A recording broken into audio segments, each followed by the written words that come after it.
বর্তমানে যে বাজার দর আছে মোহাম্মদপুর আদাবর থানার ঠিক পেছনে বাইতুল আমান হাউজিংয়ের একটা প্রাইম লোকেশনে একটা অ্যাপার্টমেন্টের প্রাইস বর্তমানে 1,90,00,000 টাকার উপরে, বাট আপনারা কিনতে পারবেন প্রায় 80 লক্ষ টাকা কম দামে। কিভাবে? Share project.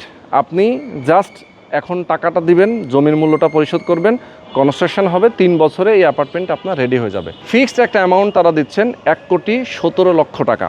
1,17,00,000 টাকায় আপনি 1600 স্কোয়ার ফিটের একটা অ্যাপার্টমেন্ট পেয়ে যাচ্ছেন, একটা পার্কিং সহ। B+G+9 একটা বিল্ডিং হবে এবং একটা প্রাইম লোকেশন বাইতুল আমান হাউজিং আদাবর। আপনারা অনেকেই চেনেন যে এই যে মোহাম্মদপুর বাস স্ট্যান্ড থেকে এত নিকটে, শ্যামলী বাস স্ট্যান্ড থেকে এত নিকটে, এবং আপনারা Japan garden city, ring road, এটা তো চিনেন। এটার ঠিক পেছনে, আদাবর থানার ঠিক পেছনে বাইতুল আমান হাউজিংয়ের একটা চমৎকার লোকেশন। সামনে 25 ফিট একটা রাস্তা আছে এবং এটার একটা মেন রোড যেটা 40 ফিট। ওকে, তো এরকম একটা জায়গায় আপনি 1,17,00,000 টাকায় অ্যাপার্টমেন্টের মালিক হতে পারছেন। আর যারা আসলে বর্তমান বাজার রেট যদি আপনি হিসাব করেন, সেক্ষেত্রে এই অ্যাপার্টমেন্টের বর্তমান প্রাইস আছে 1,90,00,000 টাকা। যদিও সেটা হয়তো আপনি রেডি হিসেবে পাবেন, বাট অনেকের আসলে অর্থের একটা সংকট থাকে।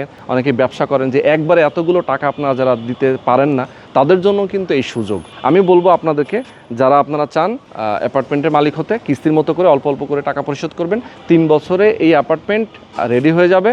যখন বিক্রি করবেন, অর্থাৎ আপনি যদি চান যে এখানে বসবাস করতে কম টাকায় তো পেয়ে যাচ্ছেন, যদি বিক্রি করতে চান সেক্ষেত্রে কিন্তু এটা আপনি তখন 2.5 কোটির উপরে 3 কোটি টাকাও আপনি এটার দাম পেতে পারেন। মানে মিনিমাম 2.5 কোটি টাকা আপনি পাবেন, কারণ প্রত্যেক বছরই কিন্তু দামটা বাড়ে। যেহেতু বর্তমানে এদিকে কিন্তু 11,000 টাকা করে পার স্কোয়ার ফিট সেল হচ্ছে, আরও 3 বছর পরে 13-14,000 টাকাও পার স্কোয়ার ফিট হয়ে যেতে পারে। সুতরাং আমি বলবো অবশ্যই একটা বিশ্বস্ত জায়গা, বিশ্বস্ত প্রতিষ্ঠান যারা বিল্ডিংটা করছেন তাদের সাথে আপনারা যোগাযোগ করবেন। স্ক্রিনে যে নাম্বার দেওয়া আছে এই নাম্বারে ফোন করবেন, সরাসরি আসবেন, দেখবেন, বুঝবেন এবং একটা শেয়ার প্রজেক্টে ইনভেস্ট করবেন।